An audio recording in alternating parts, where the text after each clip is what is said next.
একটু মজা করে ক্লাসগুলো করি, না হলে ভালো হতো না। আচ্ছা, আমরা পূর্ববর্তী ক্লাসে এমিসারের ব্যবহার করছি, হ্যাভেস হ্যাডের ব্যবহার করছি, ডুডাস ডিডের ব্যবহার করছি। কে কে পড়েন নাই এগুলো ক্লাসগুলো, কে কে করেন নাই বলেন।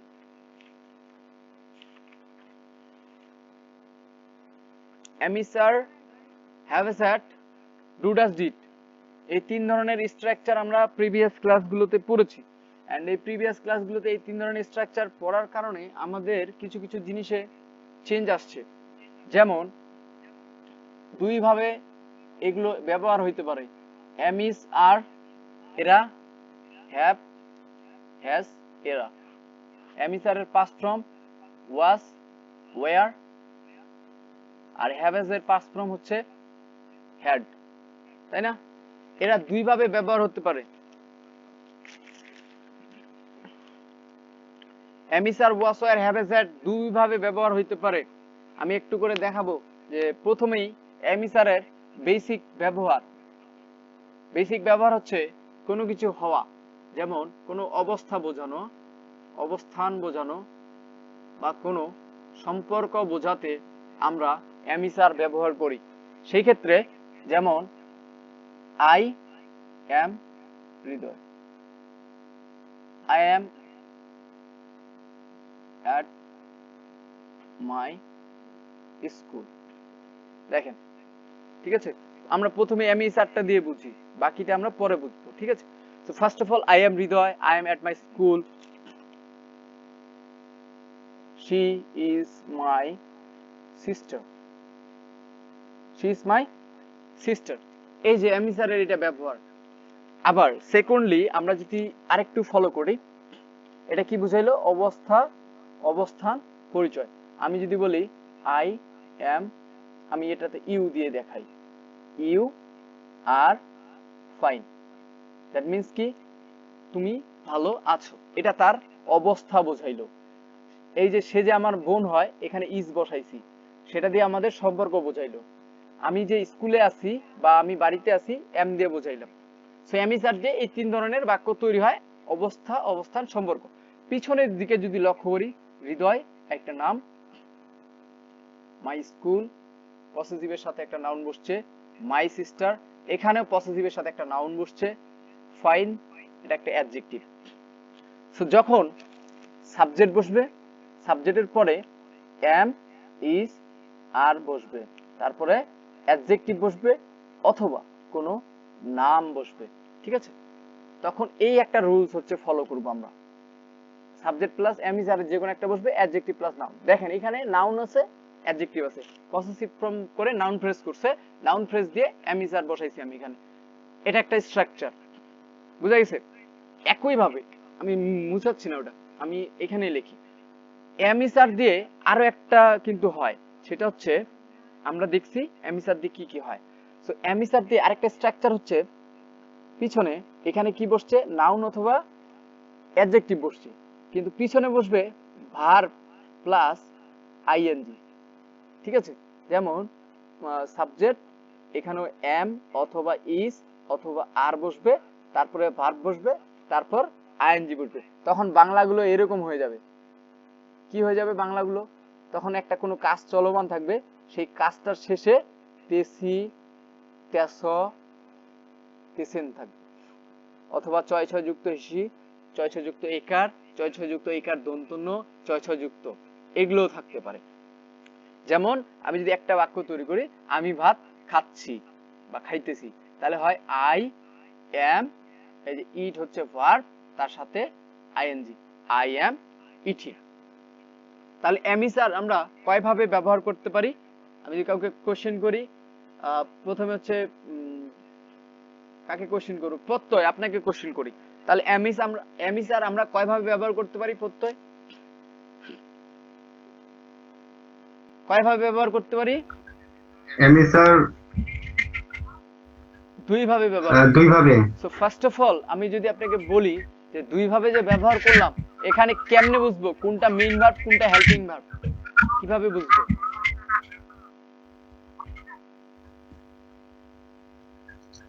এমিসার হলো কোন ভার্ব? দুই ধরনের ভার্ব আছে এখানে। এই আমি বলছি মডেল আমি বলছি দুই ধরনের আমি বলছি এখানে দেখেন এমি স্যার মেইন ভার্ব হিসেবে কাজ করে, এইখানে হচ্ছে এমি স্যার সাহায্যকারী ভার্ব হিসেবে কাজ করে। কারণ আমি কি জানি হেল্পিং ভার্ব তখনই বসে যখন তারা টেন্সকে পরিচয় করায় দেয়। এখানে পরিচয় করায় দিচ্ছে যে খাওয়ার শেষে তেসোতেসি শব্দ ব্যবহার হয়, তাই এমি স্যার বসাইতে হয়, তাই এখানে এমি স্যার বসছে। এটার কোনো অর্থ নাই, এই বাক্যটাতে এমি স্যারের কোনো অর্থ নাই, তাই এটা হচ্ছে হেল্পিং ভার্ব।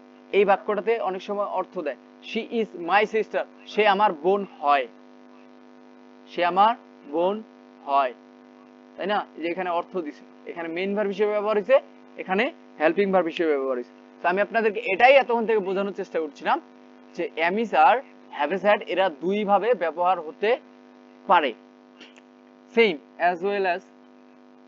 পাশাপাশি আমরা যদি দেখি হ্যাভ হ্যাজ এরাও দুই ধরনের ব্যবহার দিয়ে থাকে, হ্যাভ এন্ড হ্যাজ এরাও দুই ধরনের ব্যবহার দিয়ে থাকে। প্রথম ব্যবহারটা যদি আমরা একটু লক্ষ্য করি, হ্যাভ হ্যাজ মানে আমরা কি জানি আছে অথবা বিদ্যমান। বিদ্যমান মানে হচ্ছে কারো কাছে কোনো কিছু থাকা, তাহলে আমরা বলবো হ্যাভ হ্যাজ। আমরা যদি বলি কারো কাছে কোনো কিছু ছিল, তাহলে আমরা বলবো হ্যাড। হ্যাড মানে হচ্ছে ছিল, আমার কাছে একটি কলম ছিল, আই হ্যাড এ পেন। আমার কাছে একটি কলম আছে, তাহলে আমরা বলবো I have a pen.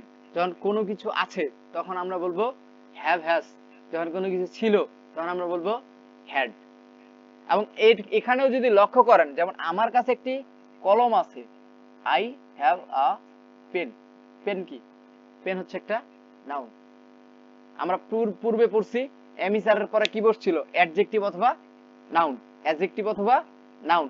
Same এখানে কি বসছে? নাউন বসছে। তো আমার কাছে যখন কোনো জিনিস বিদ্যমান ছিল, তখন আমি আই হ্যাভ বলতে আছে বা বিদ্যমান বোঝাবো। এখানে এটা মেইন ভার্ব হিসেবে কাজ করছে, যেটার একটা অর্থ হচ্ছে আছে, অর্থাৎ এটার অর্থ আছে, এটা মিনিং দেয় আমাদেরকে। যখন এটা মিনিং দেয় না, তখন এটা হেল্পিং ভার্ব হয়ে যায়। সেম একই ভাবে এরা হেল্পিং ভার্ব হিসেবে কাজ করে। যেমন আমি যদি বলি আই হ্যাভ ইটেন, এটাকে কি বলি আমরা? এটাকে বলি ভার্ব। ভার্বের কয় নাম্বার ফর্ম? Third form. আর এটা কি ছিল? এটা ছিল একটা নাউন। যখন নাউন তখন সেটা মেইন ভার্ব, অর্থাৎ এটার একটা অর্থ আছে। কিন্তু আই হ্যাভ ইটেন, আমি খেয়েছি, এই যে আই মানে আমি, ইটেন মানে হচ্ছে খেয়েছি, হ্যাভ এর কোনো অর্থ এখানে নাই। হ্যাভ এর কোনো অর্থ আছে? নাই।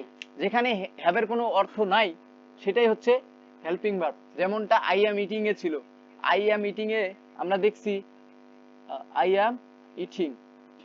তো এখানে ইটিং মানে হচ্ছে খাওয়া, এটা হচ্ছে একটা verb, verb plus ING.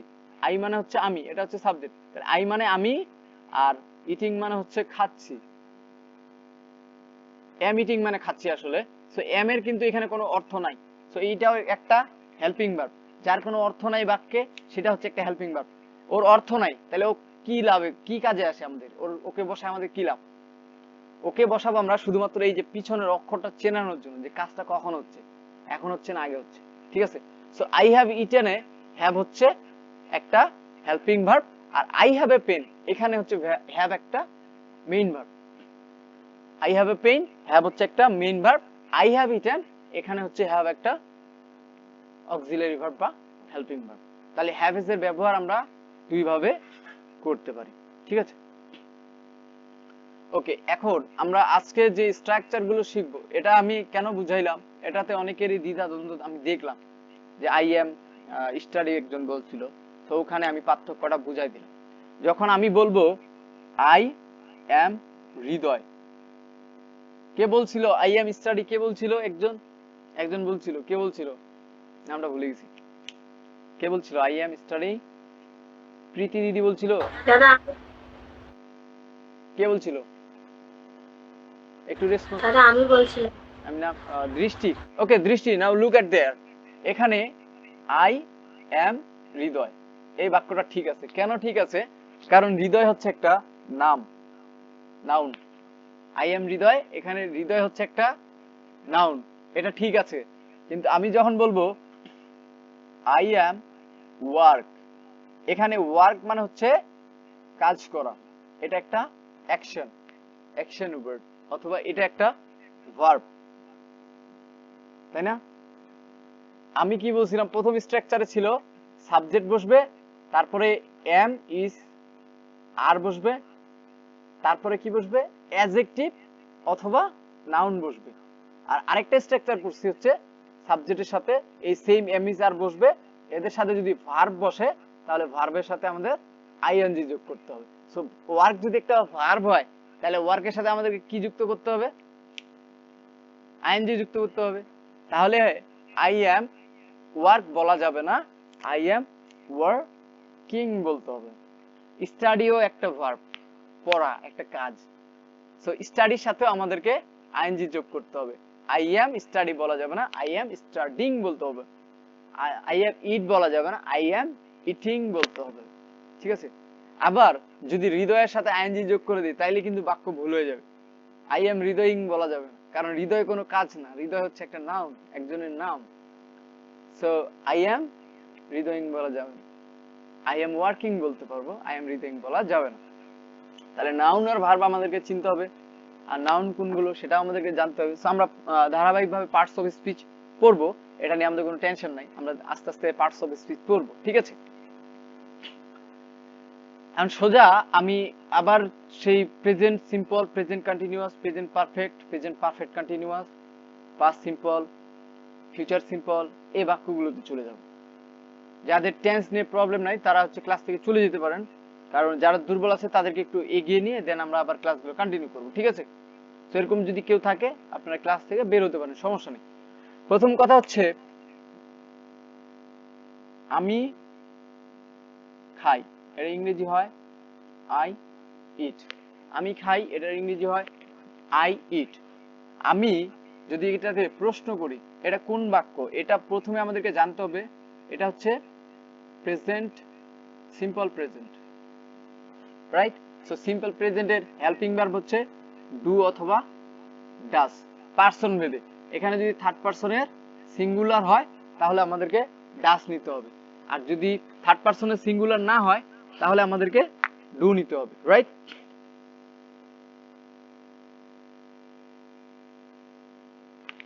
Third পার্সনের সিঙ্গুলার না হলে ডু নিতে হবে।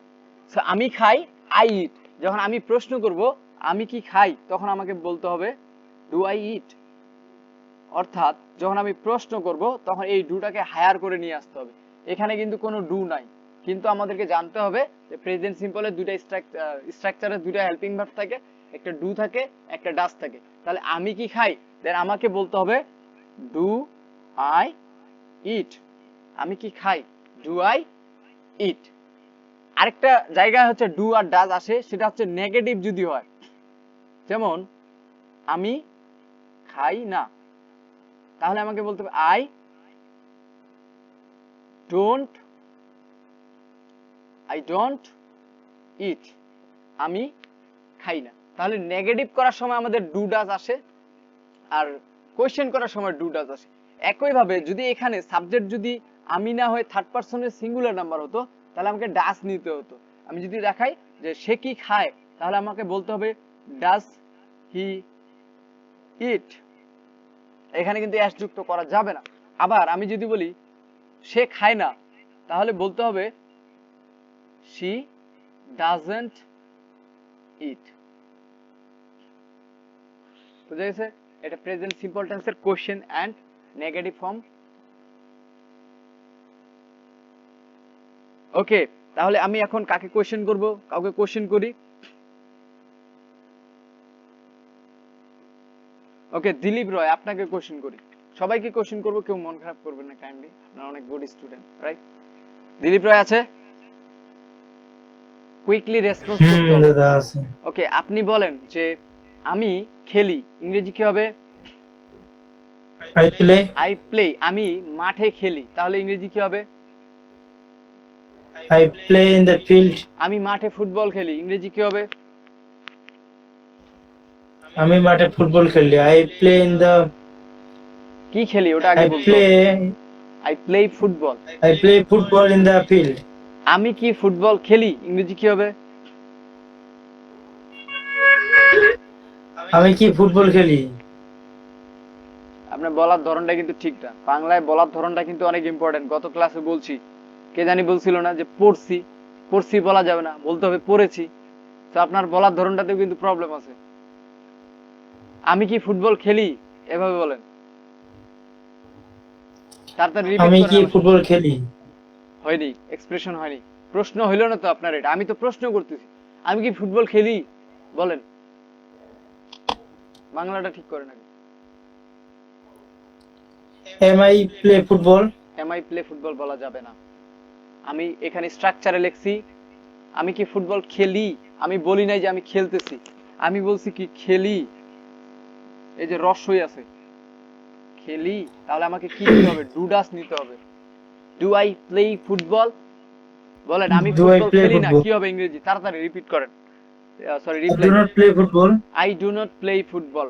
আমি কি ভাত খাই, ইংরেজি কি হবে? Do I eat rice? আমি কি ভাত খাই না? I do not eat rice. No, এটা তো প্রশ্ন ছিল যে আমি কি ভাত খাই না, প্রশ্ন ছিল না বলতে বলছি। Do I নো, এখানে ডোন্ট দিয়ে প্রশ্ন করব। ডোন্ট আই ইট রাইস, বলেন don't I eat rice? Don't I eat rice. বলেন আমি কি ঘুমাই, Don't ইংরেজি কি হবে? do I sleep? Do I sleep, আমি ঘুমাই না। আমি ঘুমাই না। I do not I sleep. Do not sleep. Okay, এখন আপনি বাংলাটা ঠিক করেন। এখন এখানে দেখে দেখে বলতে পারবেন, পরে কিন্তু বাংলাটার জন্য এলোমেলো লাগে যাবে। আপনি বাংলায় আমাকে কোশ্চেন করেন, আমি ইংরেজিতে উত্তর দিচ্ছি। বাংলায় কোশ্চেন করেন। তুমি কি খেলো? হয়নি। আপনি যদি কাউকে জিজ্ঞাসা করেন তাহলে কিভাবে বলেন যে তুমি কি খেলো? তুমি কি খেলো, বলেন তুম- তুমি কি খেলো। তুমি কি খেলো? খেলো শব্দটার উপরে জোর দিতে হবে। খেলো শব্দটার উপরে জোর দিয়ে কথাটা বলতে হবে। তুমি কি খাও, বলেন তুমি কি খাও।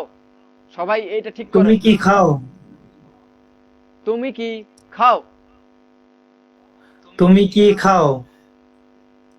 বলেন তুমি কি তুমি কি খাও, এটা জোর দিয়ে বলেন। খাও? হয়নি, বলেন খাও। খাও। ইয়াস, তুমি কি খাও। তুমি কি খাও? হয় নাই, আবার হইলো না তো।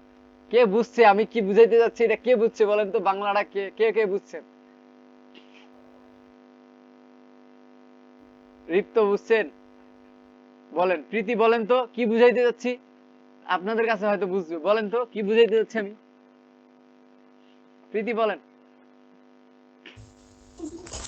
আমি প্লে না, আমি ইংরেজি করতে বলি নাই, আমি বাংলাটাই প্রশ্ন করতে বলছি। হ্যাঁ বাংলায় বলি। বলেন। তুমি কি খাও? ইয়েস, তারপর তুমি কি খাও না? তুমি কি খাও না, তারপর অন্য একটা দিয়ে বলি। স্লিপ, ওয়ার্ক, প্লে, গো, কাম। তুমি কি যাও? তুমি কি যাও, বেশি জোর দেওয়া যাবে না, নাইলে তো তুমি ঢং কি হয়ে খাও যাবে। না? বেশি জোর দেওয়া যাবে। নরমালি কোশ্চেন করেন, আপনি যেভাবে মানুষকে প্রশ্ন করেন, এই তুমি কি যাও, তুমি কি খাও, তুমি কি খেলো, তুমি কি পড়ো, তুমি কি ঘুমাও, তুমি কি কাজ করো, তুমি কি কাপড় ধোও, ঠিক আছে। আচ্ছা রিপ, তো আপনি নেগেটিভটা বলেন তো, নেগেটিভ কোশ্চেনটা কেমন হয়? ইয়েস দাদা, তুমি কি খাও? নেগেটিভে কেমন হয়, নেগেটিভে? এই যে রিপ্তরটা সুন্দর হয়েছে কিন্তু কোশ্চেনটা। তুমি কি খাও তুমি না, কি যাও? তুমি কি যাও না, তুমি কি ঘুমাও না। Yes. হ্যাঁ দাদা, ঘুমাই ঘুমাই। তোমার এত ঘুম ধরে কেন, তুমি কি ঘুমাও না, ডোন্ট ইউ স্লিপ। এবারে বলেন, এই তিনজন বাদে কোশ্চেন করব ববিতা দাস আছে, ছেলেবে মিলাই করতে হবে। মেয়েগুলাকে প্রশ্ন করলে বলবে যে দাদা খালি মেয়েগুলাকে কোশ্চেন করে, আবার ছেলেগুলাকে কোশ্চেন করলে বলবে যে ছেলেগুলাকে খালি কোশ্চেন করে, মেয়েদেরকে টাইম দেয় না।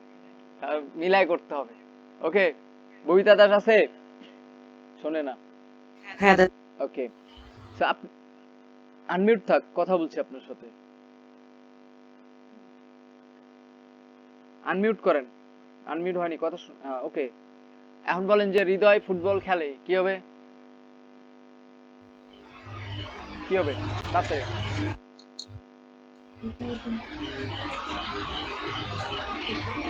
ববিতা দাস একটু তাড়াতাড়ি রিপ্লাই করবো, না পারলে বলবেন যে আমি পারতেছি না, স্কিপ করতে পারেন, সমস্যা নেই, নো প্রবলেম, আমরা এখানে আছি, অনেক মানুষ আছে এখানে। ওকে, নেক্সট হচ্ছে দিলীপ দার সঙ্গে কথা বললাম। ওকে, প্রান্তর সাথে কথা বলতে হবে না, আমরা এরা এক্সপার্ট পারসন, সবাই এক্সপার্ট পারসন, কাউকে খুঁজে পাচ্ছি না এখানে। আচ্ছা, সবাইকে কোশ্চেন করি তাহলে ধারাবাহিক ভাবে। শ্যাম রয়, আপনি ছিলেন না, ক্লাসে ছিলেন না প্রথমে যখন আমরা ইন্ট্রোডাকশন নিয়ে কথা বলি।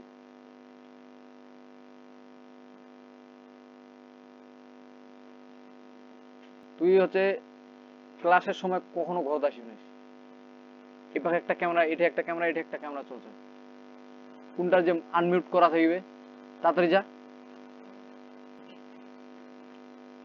ওকে, শ্যাম রয়, আপনি কিন্তু আপনার ইন্ট্রোডাকশন দেননি আমাদের কাছে, বা একটা টপিকে স্পিকিং করেননি, পরে বলবেন যে আমাকে সুযোগ দেন, আমি ক্লাসে সুযোগ পাই। ওকে, অসীম দাদা আপনাকে বলি, অসীম,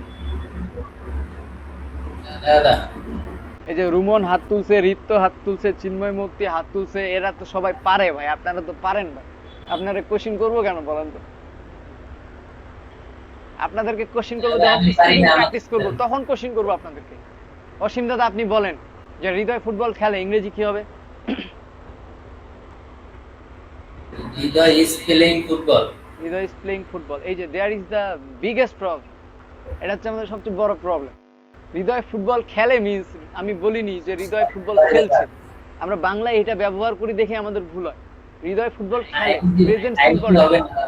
আজকে যত কোশ্চেন হবে, অ্যান্সার হবে, সব প্রেজেন্ট সিম্পলে হবে, সবগুলোই প্রেজেন্ট সিম্পলে হবে, প্রেজেন্ট সিম্পল ছাড়া অন্য কোনো কিচ্ছু ভাববো না আমরা। বলেন হৃদয় ফুটবল খেলে, ইংরেজি কি হবে? Hriday is play football. Hriday is play football, এটা বলা যাবে না, হৃদয় ইজ প্লে ফুটবল বলা যাবে না। আমি আপনাকে কি বলছি একটু আগে পড়াইছি, হৃদয় ইজ, তারপরে বলছেন প্লে, ফুটবলটা আমি বাদ দিলাম। প্লেটা কি বলি আমরা? এটাকে ভার্ব বলি, প্লেটাকে ভার্ব বলি, তাই না?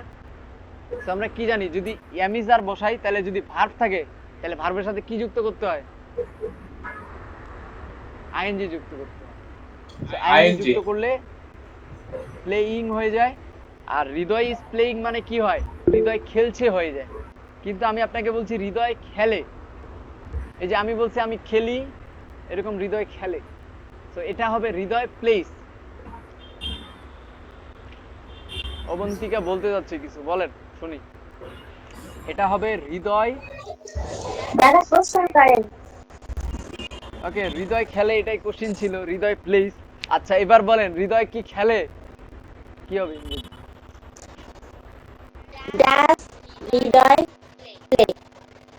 এত স্লোলি বললে তো আমি এতক্ষণে বাংলাদেশ থেকে ইন্ডিয়া চলে যেতে পারবো। ফাস্ট বলতে হবে, ডাস হৃদয় প্লে। বলেন, রিপিট করেন আমার সাথে, ডাস হৃদয় প্লে। হয় নাই তো, আপনি কি প্রশ্ন করছেন না? এখানে প্লেটার উপরে জোর দিতে হবে, ডাস হৃদয় প্লে, হৃদয় কি খেলে, বলার এক্সপ্রেশন। ইয়েস, ঠিক আছে। এবার বলেন হৃদয় কি খায়, কি হবে ইংরেজি? কি হবে? ডাস হৃদয় ইট তো নরমালি বলে দিলেন, আমি তো আপনাকে বলি নাই, আমি বলছি প্রশ্ন করতে, আপনাকে প্রশ্নের এক্সপ্রেশন দিতে। ডাস হৃদয় ইট মানে একটু ব্রেক দিয়ে বলবো, ডাস হৃদয় ইট। প্রশ্নটা হয়নি, মনের মতো হয়নি। কথা বলার সময় এক্সপ্রেশন খুবই গুরুত্বপূর্ণ। ডাস হৃদয় ইট, হৃদয় কি খায়?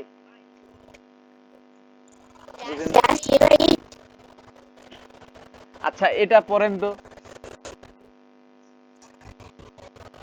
পড়েন কি লিখছি। আরেকটা লিখতেছি,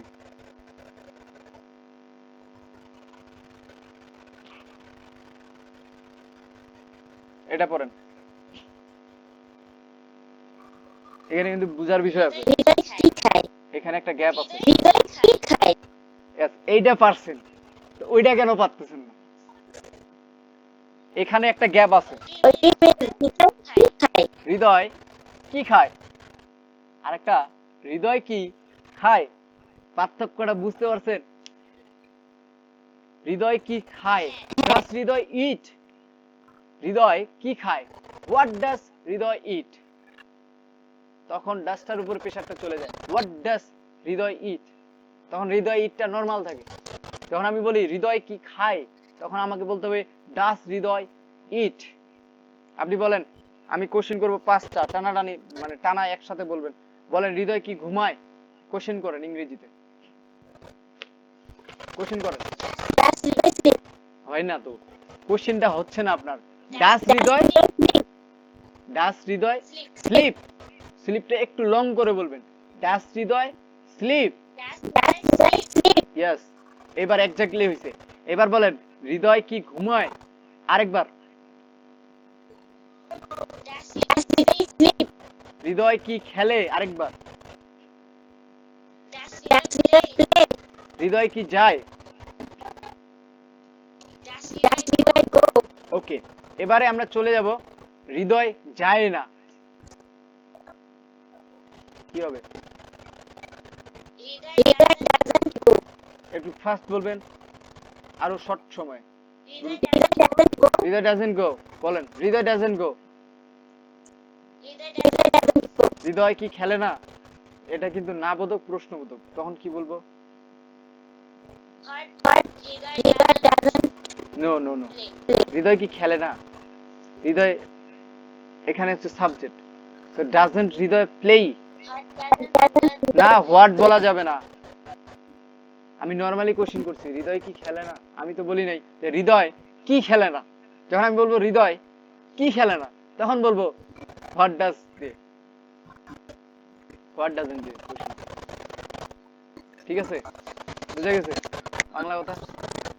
সবাই বুঝছেন বাংলাটা? সবাই একবার একবার করে আমাকে শোনাবেন। আমি এখানে কটা ভার্ব লিখি, এই ভার্ব গুলো দিয়ে আমাকে বাংলায় ইংরেজিতে প্রশ্ন করে শোনাবেন, ঠিক আছে? তো প্রথম কথা হচ্ছে ডু, তারপর হচ্ছে রিড, তারপর হচ্ছে right.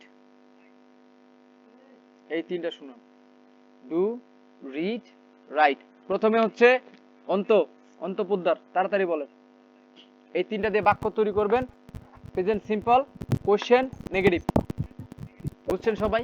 Present simple, question, negative, অর্থাৎ অ্যাফার্মেটিভ, কোশ্চেন, নেগেটিভ। প্রথমে অন্ত।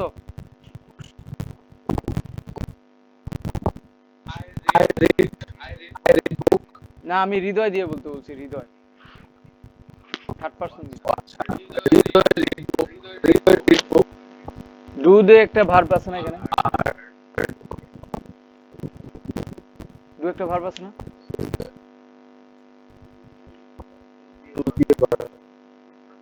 আচ্ছা, ডুটা পরে আমি ব্যাখ্যা দিচ্ছি, আপনি স্লিপ দিয়ে বলেন, বাংলা সহ বলবেন। আমি একটা বুঝাই দেই, বোর্ড দেখা যাচ্ছে না,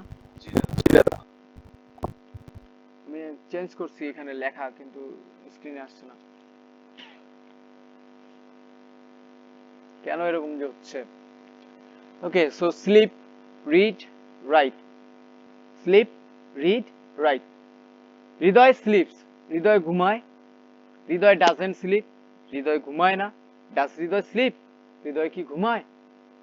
এই যে হৃদয় রিডস, হৃদয় পড়ে।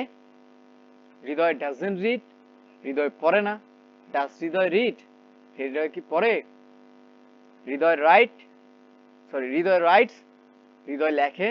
হৃদয় ডাজন্ট রাইট, হৃদয় লেখে না। Does Hridoy right? হৃদয় কি লেখে? প্রশ্ন করেন। অন্তঃপুদ্দার শুরু করেন, তাড়াতাড়ি করবেন, সময় কম। দেখি আপনাদের বাংলা ইংলিশ ঠিক হচ্ছে কিনা। কেউ বিরক্ত হচ্ছে নাকি? 9টা কিন্তু পার হয়ে গেছে, আরো ক্লাসটা আরো আধা ঘন্টা চালাবো।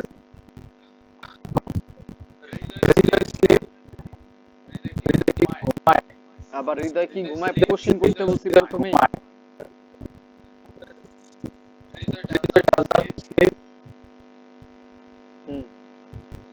বাংলা কি?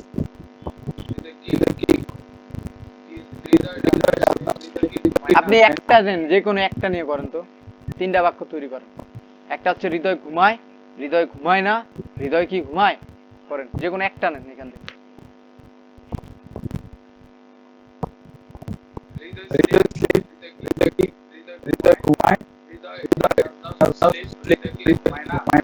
এটা প্রশ্ন করি নাই তো এখন। প্রশ্ন হলো না তো।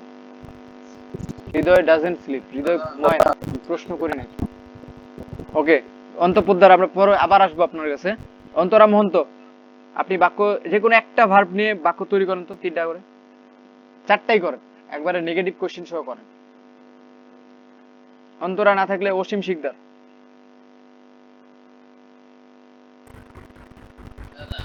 বলেন, যে কোনো একটা ভার্ব নিয়ে 4টা বাক্য তৈরি করেন।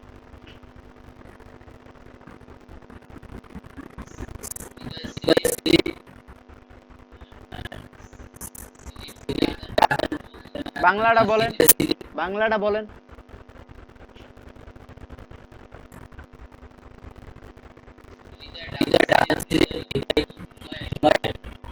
ঘুমায় না, ডাজেন্ট মানে কি? না না, কেমন ছোট বাচ্চার মতো করতেছে সবাই। ওকে, আপনারা তো ওয়ান ডে স্টুডেন্টের মতো করতেছেন। আমি বুঝাই, প্রথমে আমি একটা ভার্ব চুজ করলাম। কি ভার্ব চুজ করলাম? স্লিপ। সাবজেক্ট কে? হৃদয়। আচ্ছা, কারেন্ট গেছে, একটু অপেক্ষা করব। আমার এখানে কারেন্ট গেছে, জাস্ট একটু ওয়েট করব। আমি ওই যে ইন্টারনেট কানেক্ট করে নিই আমার ফোনের সাথে। কারেন্টটাও বোঝে, বলছে স্যার ক্লাসের সময় শেষ, স্যার ক্লাস শেষ করেন স্যার তাড়াতাড়ি।